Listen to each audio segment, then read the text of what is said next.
सबसे पहले गाइज मैं आप सभी लोगों से एक चीज बोलना चाहूंगा, इंग्लिश हो या कोई और सब्जेक्ट हो, हर चीज को सीखने के लिए हमें सिर्फ और सिर्फ एक चीज की जरूरत है, वो है हार्ड वर्क। ठीक है, आप कितने मेहनती हैं आपका सिलेक्शन उस बात पर डिपेंड करता है। आपका हार्ड वर्क करने का अगर डिटर्मिनेशन है, आप अगर जिद्दी हो किसी चीज को पाने के लिए, आप ये समझ लीजिए कि 50% सक्सेस आपको वहीं मिल जाती है। ठीक है, आप देख सकते हैं गाइस, समझ में आया कुछ मोटिवेशन। अगर आप इस तरीके के स्टूडेंट्स हैं, गारंटी दे रहा हूँ मैं, और ऐसे लोगों के साथ जुड़ने में और पढ़ाने में, और पढ़ाने में भी अच्छा लगता है, उनसे सीखने को भी बहुत कुछ मिलता है, और ऐसे ही लोगों की मुझे तलाश है। अगर आप ऐसे हैं, प्लीज ज्वाइन मी। चलो, तो मैंने आपको बोल दिया कि अगर आप कोई भी एग्जाम ले लो, कोई भी गवर्नमेंट एग्जाम ले लो, अगर आप मैथ सीखना चाहते हो तो भी आपको हार्ड वर्क करना है, इंग्लिश सीखना चाहते हो तो भी आपको हार्ड वर्क करना है, जीके हो या फिर रीजनिंग हो। ठीक है, जो भी सब्जेक्ट आपका है, बिना हार्ड वर्क के आपको ये मिलने वाला नहीं है। और एक चीज और समझो, अगर मैं एक एसएससी का ही एग्जाम्पल ले लेता हूँ, सीजीएल की बात कर लेता हूँ, 25 लाख स्टूडेंट फॉर्म भरते हैं। ठीक है, पिछली बार 8.5 लाख स्टूडेंट्स ने एग्जाम दिया, जिसमें से सिर्फ एसएससी ने सेलेक्ट किया 1.2 लाख स्टूडेंट को।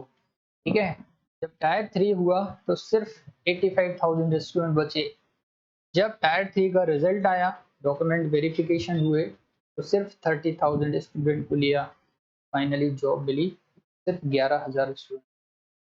तो तुम डिसाइड करो कि तुम्हें 25 लाख की भीड़ में रहना है या तुम्हें 11,000 की वैकेंसी है उसमें बनना है। ठीक है, वो सिर्फ कहाँ से पॉसिबल होगा, आपके हार्ड वर्क से। क्लियर, एम आई राइट? अगर अच्छी लगी हो मेरी बात, वीडियो को लाइक करो, शेयर करो और बने रहो हमेशा। ठीक है, सबसे पहले मेरा आपसे सवाल है, व्हाट इज इंग्लिश? इंग्लिश है क्या? किसी भी एग्जाम को क्वालिफाई करने के लिए सबसे पहले आपको उसके सिलेबस को समझना होता है। सिलेबस को जब आप समझ जाते हो, आपकी सेल्फ स्टडी में बहुत इंप्रूवमेंट होता है, आपको पता होता है कि कौन सी चीज क्या है और फिर मैं इसको कैसे कर सकता हूँ। एक बहुत अच्छी टिप्स मैं कहूँगा, सबसे पहली स्ट्रेटेजी यही होती है कि हमेशा किसी भी एग्जाम का जो भी सब्जेक्ट है उसके सिलेबस को समझने की कोशिश करिए। ठीक है, अगर मैं इंग्लिश की बात करूं guys, everybody knows English is a language. ठीक है, ये क्या है? एक लैंग्वेज है, और किसी भी नई लैंग्वेज को सीखने के लिए आपको उस एनवायरनमेंट में रहना बहुत जरूरी है। अगर आप इंग्लिश सीखना चाहते हैं, आपको ऐसे लोगों के साथ जुड़ना पड़ेगा जो इंग्लिश बोलते हों, और आप उनके साथ में ज्यादा टाइम बिताते हो। ठीक है, जैसे आप लोगों के साथ जुड़ोगे वैसे आप बन जाओगे। आप सिंपल जानते हैं ना यार, देखो बहुत सारे ऐसे लोग जो पढ़े लिखे ही नहीं है, कभी स्कूलिंग नहीं देखी, पर रट्टेदार इंग्लिश बोलते हैं। कहाँ से सीखा यार? सिर्फ दूसरे लोगों के साथ जुड़ने से, टीवी देखने से, मूवीज देखने से। ठीक है, लेकिन उनमें जुनून था इसलिए वो सीख गए। आपको वो बनना है। ठीक है, English is a language. Language को सीखने के लिए आपको उस एनवायरमेंट में रहना है। आप देखो जरा, मैं बिल्कुल बेसिक से समझा रहा हूँ। हर एक लैंग्वेज में गाइज उसके अपने कुछ लेटर होते हैं। ठीक है, जैसे मैं अगर इंग्लिश की बात करूं, A B C up to Z, these are letters. ठीक है, लेटर सिर्फ हम ए को बोल रहे हैं, हम बी को बोल रहे हैं, बट अगर मैं मोर देन वन की बात करूं, then we can say these are letters. ये क्या है? लेटर्स हैं। क्लियर भाई? जो भी लैंग्वेज हम पढ़ना चाह रहे हैं, हमें उसके लेटर पता होना चाहिए, बट ये सबको पता है, कोई बड़ी बात नहीं, लेकिन बेसिक से समझाओ, समझो। जितने भी ये 26 लेटर्स है ना गाइस, इनको हम बोलते हैं अल्फाबेट। क्या बोलते हैं? अल्फाबेट। एसएससी में अदर एग्जाम में क्वेश्चन आता है, वो अल्फाबेट्स लिखता है। दिस इज रॉन्ग वर्ड, कई बार एग्जाम में क्वेश्चन आ चुका है, because alphabet means 26 letters, not any individual letter, हम ए को अल्फाबेट नहीं कहेंगे, A is letter but all 26 letters are alphabet. तो अल्फाबेट को प्लूरल फॉर्म में नहीं लिखते हैं, ऑलवेज रिमेंबर। ठीक है, यही एक आपका ये क्वेश्चन बन गया। ठीक, ये चीज आपको समझनी है। जितने भी आपके अल्फाबेट होते हैं ना गाइस, इसमें फोनेटिक्स का बड़ा रोल होता है। फोनेटिक्स मतलब सब्जेक्ट जिसमें हम वर्ड के प्रोनाउंसिएशन और उनकी स्पेलिंग्स को की स्टडी करते हैं, दैट इज कॉल्ड फोनेटिक्स। अच्छा देखो, इसमें क्या होता है कि हर लैंग्वेज में जो भी लेटर्स हैं उनको दो कैटेगरीज में डिवाइड किया है, एक वोवेल होता है, एक आपका कंसोनेंट होता है। ठीक है, vowel sound everybody knows, consonant sound everybody knows. जहां एक्सेंट वॉइस आती है, जो लेटर एक्सेंट प्रोड्यूस करते हैं वो वोवेल होते हैं, जो विदाउट एक्सेंट आते हैं वो कंसोनेंट होते हैं। ये चीज को थोड़ा सा अच्छे से समझने की जरूरत है, क्योंकि अगर आप अच्छे से समझोगे तो आप प्रोनाउंसिएशन अच्छा कर पाओगे। और जब प्रोनाउंसिएशन अच्छा होगा गाइस, तो फिर क्या होगा कि आपकी जो मिस स्पेल्ट होती है ना, ये कहीं ना कहीं हेल्प होती है इनको बनाने में। क्लियर, तो ये आप याद रखेंगे। ये हो गई अभी जस्ट सिंपल सी चीज, बहुत बेसिक थी। अब मैं आपको बताता हूँ क्या। अब आपको ये देखना है कि अगर मैं इंग्लिश सीखना चाहता हूँ तो आपको क्या प्रिपेयर करना है। तो मैंने प्रिपेयर करने के लिए मैंने इंग्लिश को 3 कैटेगरीज में डिवाइड किया है। Which one?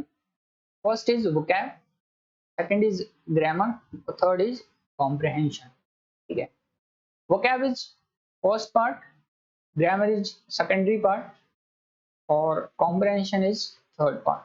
ठीक है, और मैंने इसको रेड किया है। अब रेड क्यों किया है उसकी भी एक अपनी वजह है। लैंग्वेज, अगर हम अपनी मदर लैंग्वेज से किसी अदर लैंग्वेज को सीखना चाह रहे हैं, vocabulary is the most important part. Vocabulary is the most important part. सबसे पहली प्रायोरिटी तुम्हारी वोकैबुलरी होनी चाहिए, याद रखना। अब grammar, grammar will be secondary part. ठीक है, ग्रामर सेकेंडरी पार्ट। वही आपको जब वर्ड्स नहीं पता होंगे, ठीक है, आपको जब वर्ड नहीं पता होंगे तो आप उस लैंग्वेज को कैसे समझ पाओगे। सबसे पहले तो आपको क्या करना है, आपको मेन जो अपनी स्ट्रेटेजी ये रखनी है, आपको जो ज्यादा हार्ड वर्क करना है, सबसे पहले जो शुरुआत के टाइम है उसकी बात कर रहा हूँ, वो वोकैबुलरी पे आपको देना है। ठीक है, इसके बाद हम बात करते हैं ग्रामर की। ग्रामर क्या है? ये रूल्स हैं। किस चीज के रूल्स हैं? वर्ड को अरेंज करने के। ठीक है, जो वर्ड होते हैं उनका जो अरेंजमेंट होता है वही तो ग्रामर होता है। ग्रामर का होना क्यों जरूरी है? बिकॉज सपोज करो कि अगर हम इंडिया में बात करें, ठीक है, हम यूएसए में बात करें, हम यूके में बात करें, ठीक है, हम चाइना में बात करें, समझना, इंग्लिश यहाँ पे भी है ना, हम ऑस्ट्रेलिया की बात करें, अगर ये ग्रामर नहीं होती ना तो इंडिया में इस चीज को लिखने के वर्ड्स का अरेंजमेंट का तरीका अलग होता है, यूएसए में अलग होता है, यूके में अलग होता है। तो फिर यूनिफॉर्मिटी कहाँ आती? यूनिफॉर्मिटी तो खत्म हो जाती ना। तो फिर इसी चीज को बनाने के लिए क्या किया है, हर एक लैंग्वेज में उसका अपना कुछ ग्रामर है, जिससे हर जगह यूनिफॉर्मिटी रहे, लिखने में, बोलने में, पढ़ने में। क्लियर, तो ये याद रखना। तीसरा पार्ट जो है आपका वो है कॉम्प्रहेंशन।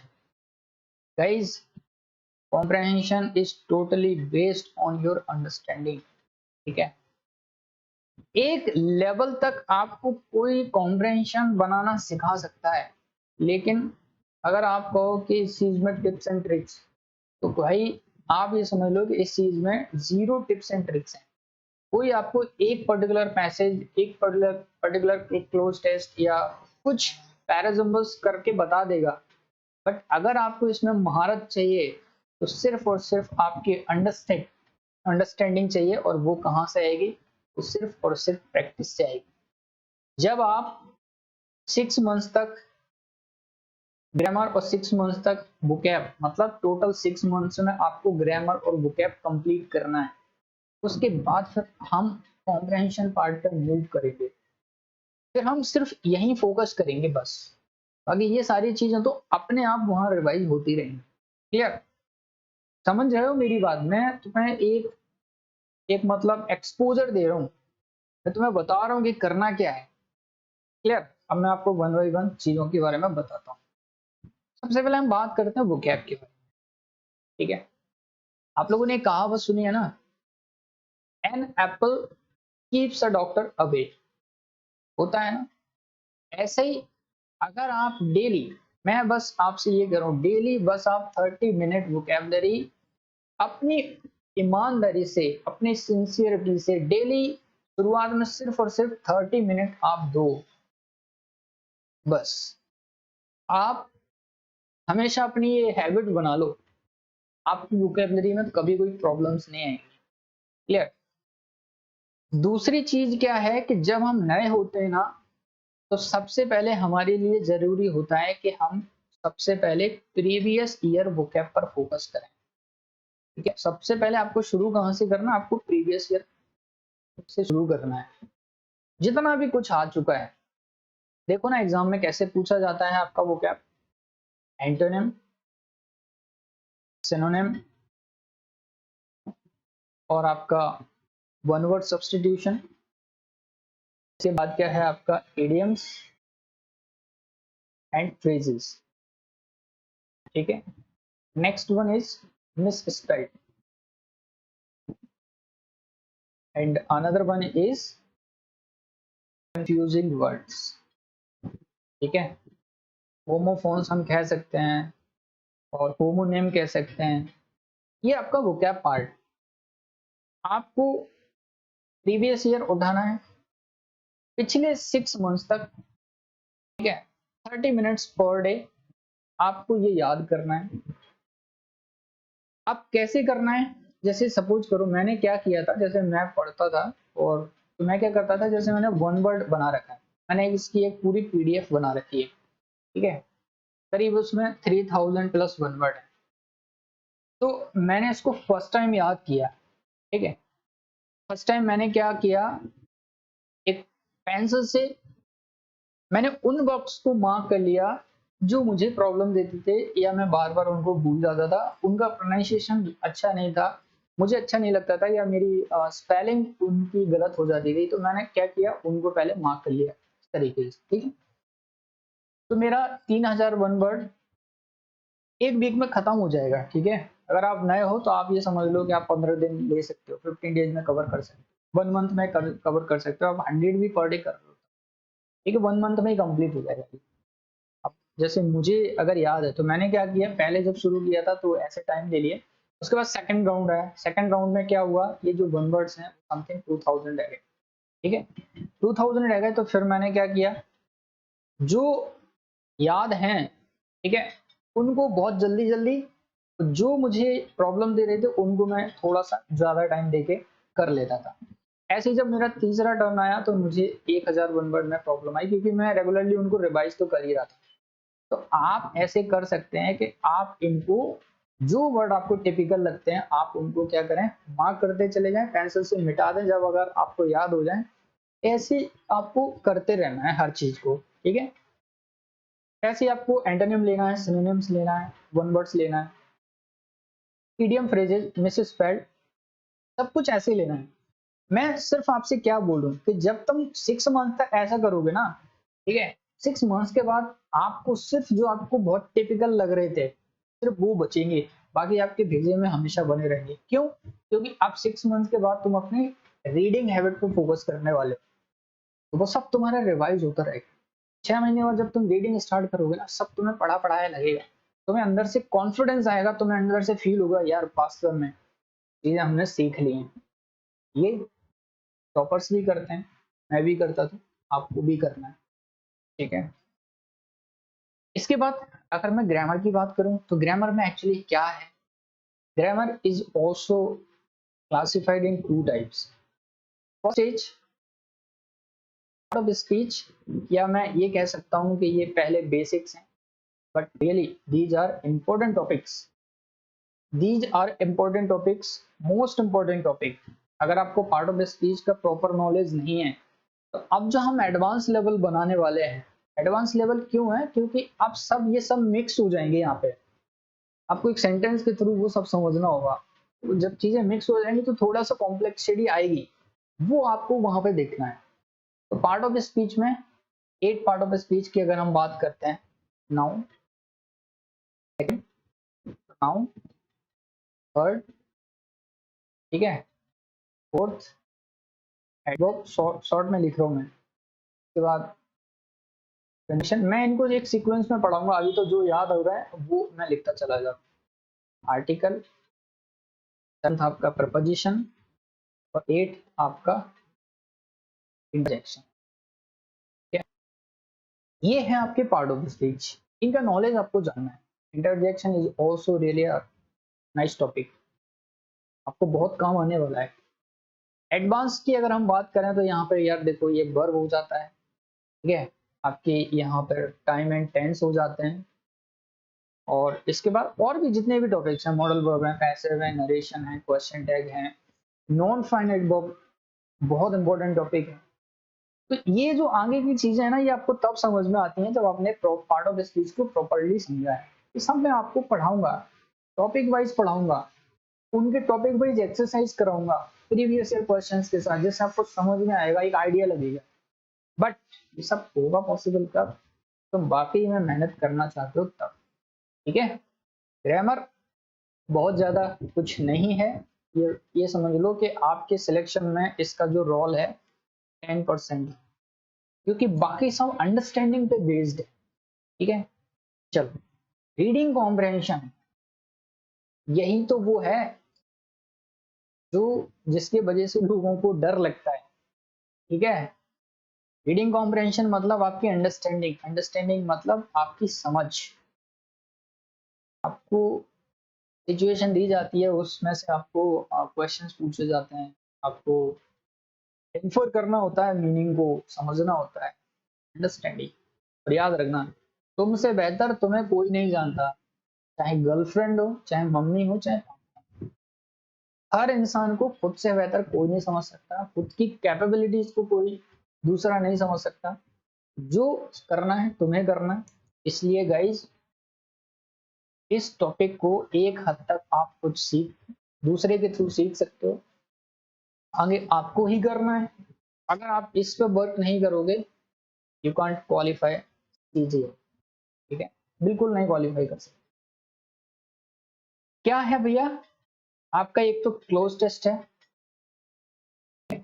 दूसरा पार्ट आपका क्या है, पैसेज है, तीसरा पार्ट जो है आपका PQRS है, पैरा सिंबल, ठीक। तो ये सब चीजें, अगर आपको यहाँ महारत हासिल करनी है, सिर्फ और सिर्फ आपको प्रैक्टिस करनी है, ठीक है।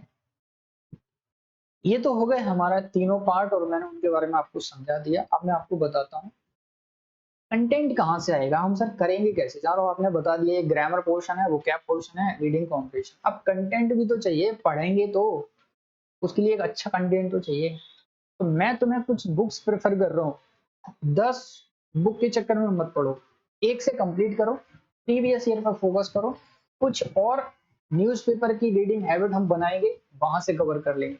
10 किताबें पढ़ने की जरूरत नहीं, पिछले 10 साल के 15 साल के पेपर ये तुमने लगा लिया ना, तुम ये समझ लो कि इंग्लिश में 200 में से 201 लेके आ सकते हो, ठीक है। चलो, मैं बात करूंगा, अगर सपोज आपको सेल्फ स्टडी करनी है, ग्रामर के लिए आप ये बुक प्रेफर कर सकते हो। ये लिंक टू पैरामाउंट जो है, ये पूरा SSC का प्रीवियस ईयर है, ये बुक एक्चुअली उसी से बना है, ठीक है, उसी कंटेंट से ये तैयार किया गया है, मैंने पढ़ा है। ये बुक आप ग्रामर के लिए ले सकते हो।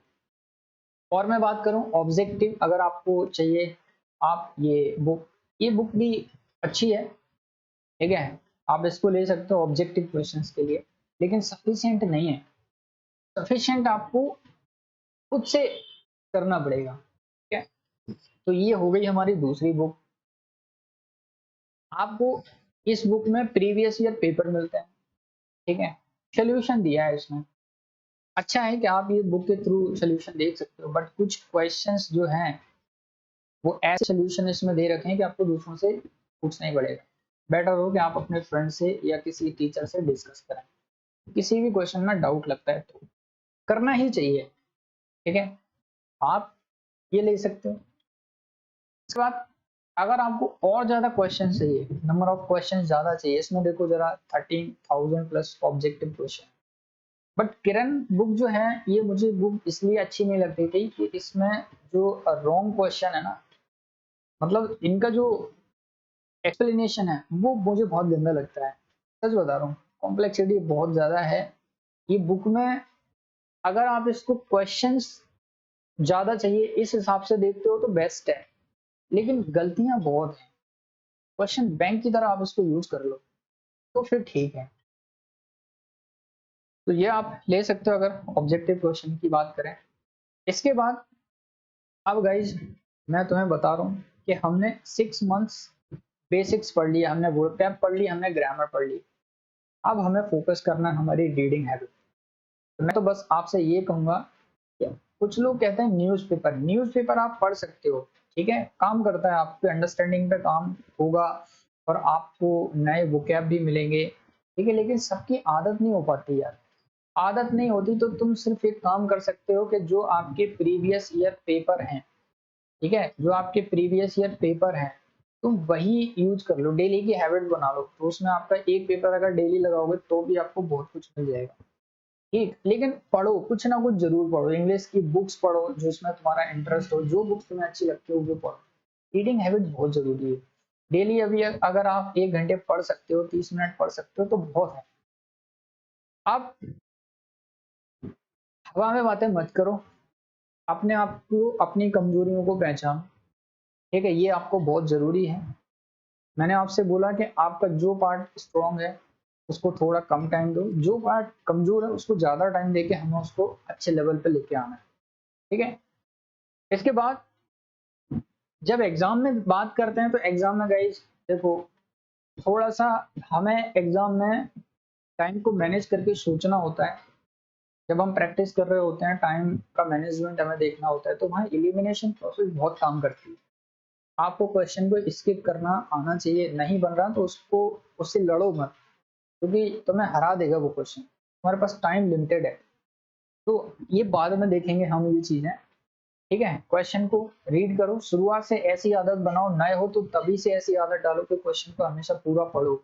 ऐसा नहीं है कि हमने देखा कि यहाँ पे ये कुछ लिखा है बस ये लगा दिया। आजकल क्वेश्चन ऐसे ट्रिकी बनते हैं कि आपको पूरा पढ़ने के बाद ही समझ में आएगा, ठीक है। तो क्वेश्चन को रीड करने की हैबिट होनी चाहिए कि पूरा क्वेश्चन हम उसको पढ़ें, और जो चीजें इंपॉर्टेंट हैं आपके लिए उनको प्रैक्टिस आपको करना है, ठीक। तो कुछ अच्छी पॉइंट्स यहाँ पे बताए गए हैं।